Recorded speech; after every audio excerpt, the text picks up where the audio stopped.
तो मूवी की शुरू में हम एक एग को देखते हैं जो लुढ़कता हुआ पास ही बने एक खंडर में आ गिरता है। जल्दी ही शेल तोड़कर वो एग से बाहर आ जाता है और इधर उधर अपने पेरेंट्स को ढूंढने लगता है, लेकिन उसे वहाँ कोई नजर नहीं आता। तभी उसके पास एक फ्रेंडली बग आती है जो समझ गई थी कि ये बेबी बर्ड एकदम अकेला है और ये देखकर वो खुद ही इसे पालने की सोचती है। प्यार से वो उसका नाम येलो रख देती है और हम देखते हैं कि वो बर्ड भी नए दोस्तों को पाकर बहुत खुश होता है। आगे का सीन कुछ टाइम बाद का है जहाँ येलो अब बड़ा हो चुका है, लेकिन अंदर से वो बहुत डरपोक है और इसीलिए बग उसे सरवाइव करने के तरीके सिखा रही है। वो उसे टफ बनाना चाहती है और कहती है कि तुम्हें बाहर की दुनिया को एक्सप्लोर करना चाहिए, लेकिन येलो डर के मारे ऐसा नहीं कर पाता। यही दूसरी तरफ हम माइग्रेटरी बर्ड के एक ग्रुप को देखते हैं जहाँ डेल्फ नाम की बर्ड ग्रुप के बच्चों को स्टार्स की लोकेशन देखना सिखा रही है ताकि माइग्रेशन के वक्त ही उनके काम आ सके। वो बताती है कि स्टार्स देखकर तुम अपना रास्ता ढूंढ सकते हो और एक माइग्रेटरी बर्ड के लिए सीखना बहुत जरूरी है। तभी एक बर्ड के सिर पर एक सूखी पत्ती आकर गिरती है और डेल्फ समझ जाती है कि जल्द ही सर्दियां शुरू होने वाली हैं। वो ये बात अपने पिता डेरियस को बताने जाती है जो उनके ग्रुप का लीडर भी है और वो तुरंत अफ्रीका के लिए निकलने का प्लान करते हैं ताकि सर्दियां खत्म होने तक वहाँ आराम से रह सके। लेकिन डेरियस को बस एक ही बात का डर था कि कहीं रास्ते में उनका सामना आयरन बर्ड से न हो जाए। असल में वो प्लेन्स को ही आयरन बर्ड समझते थे और उन्हें लगता था कि ये बर्ड्स के साथ साथ इंसानों को भी खा जाते हैं।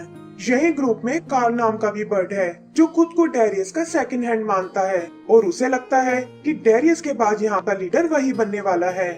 डेल्फ भी आयरन बर्ड्स के खतरे को अच्छे से समझती है, लेकिन डेरियस कहता है कि चिंता करने की कोई जरूरत नहीं है और ये ट्रिप बहुत ही एक्साइटिंग होने वाली है।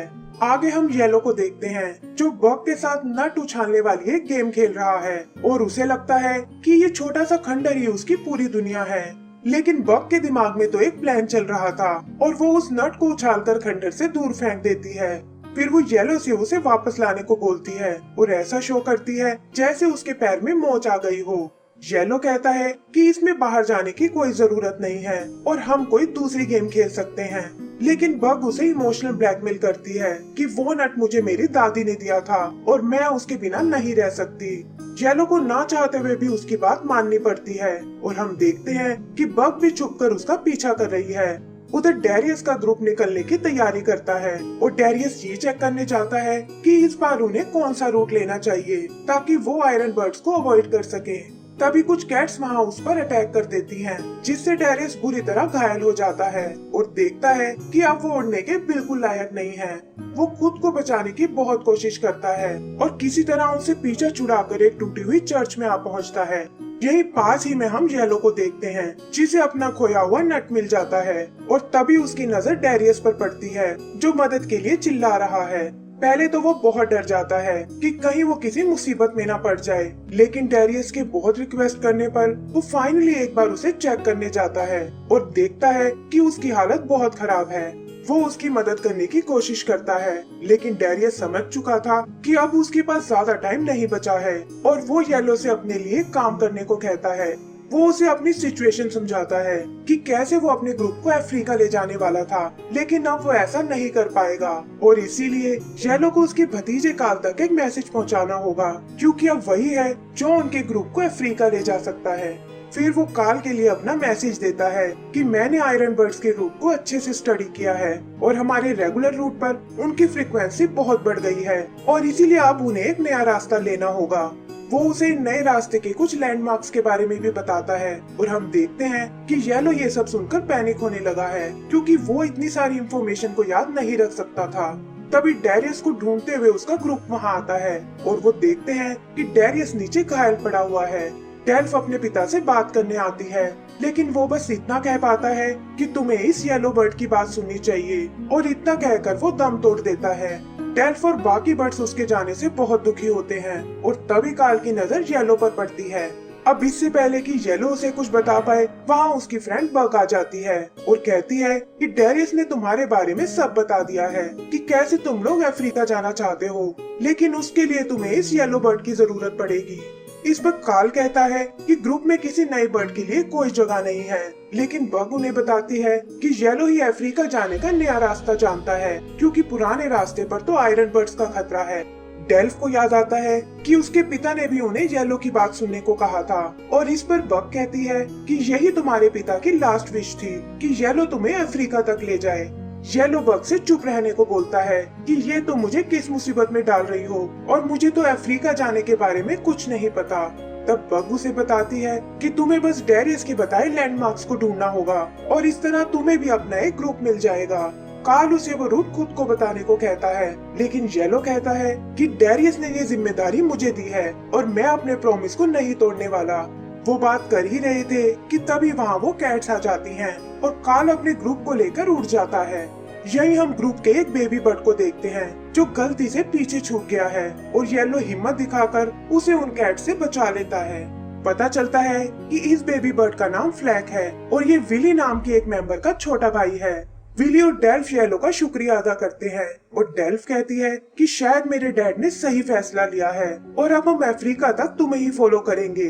कार्ल को ये आइडिया बिल्कुल पसंद नहीं आता कि उन्हें इस तरह एक स्ट्रेंजर पर भरोसा नहीं करना चाहिए, लेकिन डेल्फ कहती है कि यही मेरे डैड की आखिरी विश थी और बाकी बर्ड्स भी उससे एग्री करते हैं। तभी येलो को सामने कुछ नुकीले माउंटेन्स दिखते हैं जो ठीक वैसे ही हैं जैसा कि डेरियस ने बताया था और वो उस ग्रुप को लेकर उसी डायरेक्शन में जाने लगता है। ऐसे ही चलते हुए वो लोग पेरिस पहुंच जाते हैं और येलो जिसने पहली बार किसी सिटी को देखा था वहाँ उस पर एक के बाद एक मुसीबतें आने लगती हैं। उसे लगता है कि शायद उससे गलती हो गई है और वो डेल्फ से कहता है कि अब मैं तुम्हें और आगे नहीं ले जा सकता क्योंकि मैं ट्रेवल करने के लिए नहीं बना हूँ। डेल्फ के इमोशनल होने का भी उस पर कोई असर नहीं पड़ता और तभी उसे अचानक बग दिखाई देने लगती है जो उसे समझाती है कि ये लोग तुम पर बहुत भरोसा करते हैं और तुम्हें इन्हें बीच में नहीं छोड़ना चाहिए। येलो भी उसकी बात समझ जाता है और वो एक बार फिर अपनी जर्नी पर निकल पड़ते हैं। आगे वो देखते हैं कि बाकी बर्ड्स उनसे उल्टी डायरेक्शन में जा रहे हैं और ये देखकर कार्ल को उस पर फिर से शक होने लगता है, लेकिन तभी सामने उन्हें समुद्र नजर आता है। वो सब इसे स्पेन का इलाका सोचते हैं जिसे क्रॉस करते ही वो अफ्रीका पहुंच जाएंगे और येलो को भी लगता है कि शायद वो उन्हें सही जगह ले आया है। यहाँ वो एक ट्री होटल में रात बिताने का प्लान करते हैं जिसका मैनेजर एक लालची ईगल है। ईगल जानता था कि ये अफ्रीका के बजाय यूरोप में आ गए हैं और ये समुद्र उन्हें आइसलैंड की ओर ले जाएगा, लेकिन वो इस बारे में कुछ नहीं बताता और ऐसा बिहेव करता है जैसे वो सब स्पेन में ही हैं। उधर कार्ल एक वेटर से सच उगलवा लेता है कि वो लोग स्पेन में नहीं बल्कि नीदरलैंड में हैं और वो येलो से सबको सच बताने को बोलता है, लेकिन बाकी बर्ड्स को लगता है कि ये सब उसकी जेलसी के कारण है और वो उसकी बातों पर कोई ध्यान नहीं देते। येलो को रियलाइज होता है कि वो शायद गलती कर रहा है और वो डेल्फ को सच बताने की कोशिश करता है कि मैं तुम लोगों को लीड करने के बिल्कुल लायक नहीं हूँ और तुम्हें इससे आगे नहीं ले जा सकता। लेकिन डेल्फ उसे एक बार फिर समझा लेती है कि तुम बस हमें अफ्रीका तक छोड़ दो जहाँ मेरे डैड का एक दोस्त हमारा वेट कर रहा है और इसके बाद तुम वापस अपने घर जा सकते हो। येलो को उसकी बात माननी पड़ती है, लेकिन उसे ये डर था कि वो इन सबको अफ्रीका तक कैसे लेकर जाएगा। यही उसकी मुलाकात एक सील कपल से होती है जो उसे बताते हैं कि अफ्रीका तो यहाँ से एकदम उल्टी डायरेक्शन में है। येलो ये सुनकर उदास हो जाता है कि उसने दुनिया घूमने के लिए पूरे बर्ड ग्रुप को खतरे में डाल दिया। यही दूसरी तरफ हम कार्ल और उसके दोस्तों को देखते हैं जो आसमान की ऊंचाइयों पर सैर करने आए थे और वहाँ उनका सामना एक आयरन बर्ड से होता है जो उन्हें ऑलमोस्ट हिट करने वाला था, लेकिन वो लोग किसी तरह उससे बच निकलते हैं। सुबह वो सब अपनी जर्नी पर निकल पड़ते हैं जहाँ येलो उन्हें समझाता है कि हमें इस डायरेक्शन में नहीं जाना चाहिए और उन सबको वापस चलने को बोलता है। डेल्फ को लगता है कि वो शायद अभी भी नर्वस है और वो उसकी बातों पर कोई ध्यान नहीं देती क्योंकि इतने पास आकर वो वापस नहीं जाना चाहते थे। तभी वो सामने एक तूफान को आते हुए देखते हैं और कार्ल कहता है कि हमें लैंड करने के लिए कोई जगह ढूंढनी होगी वरना तूफान में हम मारे जाएंगे। पहले तो उन्हें कुछ नजर नहीं आता और तभी उनकी नजर एक डूबते हुए शिप पर पड़ती है और वो सब उसके अंदर चले जाते हैं। वो सब तूफान के थमने का वेट करते हैं और तभी उनके बेबी बर्ड्स को भूख लगने लगती है। येलो विली और डेल्फ को लेकर नीचे खाना ढूंढने जाता है और यही हम देखते हैं कि शिप पर उनके अलावा कुछ और बर्ड्स भी हैं। उन्हें लगता है कि ये शायद कुछ ज़ॉम्बी बर्ड्स हैं और कार्ल सबको तुरंत इस शिप से बाहर निकलने को बोलता है। तभी एक नट के लगने से वो बेहोश होकर नीचे गिर जाता है, लेकिन येलो और विली किसी तरह बचाकर उसे बाहर ले आते हैं। फिर वो उन ज़ॉम्बी बर्ड्स को चिल्लाते हुए देखते हैं और पता चलता है कि ये शिप असल में एक ऑयल टैंकर था और ये बेचारे बर्ड्स ऑयल से ढके हुए हैं, जिसके कारण वो उड़ भी नहीं सकते। येलो उनकी मदद करने की सोचता है और वो लोग शिप से बंधी एक बोट को नीचे उतार देते हैं, जिससे उन ब्लैक बर्ड्स को भी बचने का एक जरिया मिल जाता है। फिर जल्दी ही वो उस तूफान के बाहर निकल आते हैं, लेकिन यहाँ उनका सामना नॉर्थ सी की ठंडी हवाओं से होता है और उसके साथ बहते हुए वो एक आइलैंड पर क्रैश हो जाते हैं। आँख खुलने पर वो देखते हैं कि यहाँ चारों तरफ बर्फ ही बर्फ है और वो समझ जाते हैं कि हम लोग आइसलैंड आ पहुँचे हैं। ठंड के कारण वो सब कांपने लगते हैं और येलो को ये देखकर बहुत दुख होता है। वो हिम्मत करके उन्हें सच्चाई बताता है कि डेरियस ने इस काम की जिम्मेदारी काल को ही दी थी, लेकिन मैंने झूठ बोलकर तुम्हें गुमराह कर दिया और मेरी इसी सेल्फिशनेस की वजह से आज तुम सब मुसीबत में हो। डेल्फ को ये सुनकर बहुत गुस्सा आता है कि हमने तुम पर दिल से भरोसा किया था, तो फिर तुम हमें धोखा कैसे दे सकते हो। येलो उसे यकीन दिलाता है कि मैं तुम्हें सच बताने ही वाला था, लेकिन डेल्फ उसकी ओर कोई ध्यान नहीं देती और ये देखकर येलो वहाँ से चला जाता है। जल्दी ही ठंड के कारण उसकी हालत खराब होने लगती है और तभी वो एक बार फिर बग को देखता है, जो उसे अपने पीछे आने को कहती है। येलो देखता है कि सामने तो एक एयरपोर्ट बना हुआ है और इससे उसे एक आइडिया आता है। फिर हम उसे ग्रुप के पास वापस आते हुए देखते हैं, जहाँ काल कहता है कि मैंने इससे बुरा आइडिया पहले कभी नहीं सुना। लेकिन येलो उन सबको लेकर एयरपोर्ट तक आता है और बताता है कि ये आयरन बर्ड्स बिल्कुल खतरनाक नहीं हैं और इंसान तो इनका यूज ट्रेवल करने के लिए करते हैं। काल को ये सब भी उसकी कोई चाल लगती है और वो कहता है कि हमें इसकी बात नहीं माननी चाहिए, वरना आयरन बर्ड हमें अपना शिकार बना लेंगे। येलो उन्हें भरोसा दिलाने के लिए खुद प्लेन पर जाने की सोचता है, लेकिन वो नहीं जानता था कि इनमें से अफ्रीका कौन सा प्लेन जाएगा।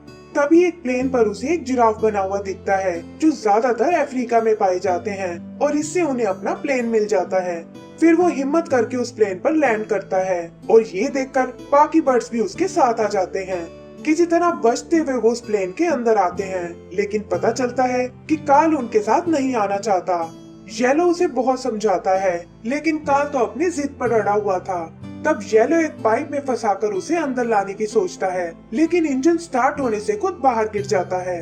काल को भी अपनी गलती रियलाइज हो चुकी थी और गेट बंद होने से पहले वो उसे उठाकर अंदर ले आता है।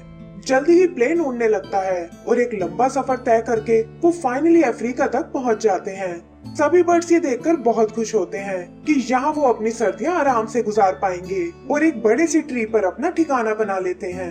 येलो ये कहकर वहाँ से जाने लगता है कि अब डेरियस को दिया वादा पूरा हो चुका है और जैसा कि डेल्फ ने बताया था, यहाँ तुम्हें डेरियस का एक दोस्त मिलने वाला है, तो अब मेरी यहाँ कोई जरूरत नहीं है। लेकिन पता चलता है कि डेल्फ ने ये सब उससे झूठ बोला था, ताकि वो उसके खोए हुए कॉन्फिडेंस को वापस ला सके और फिर वो उसे अपने ग्रुप का एक हिस्सा बनने को कहते हैं।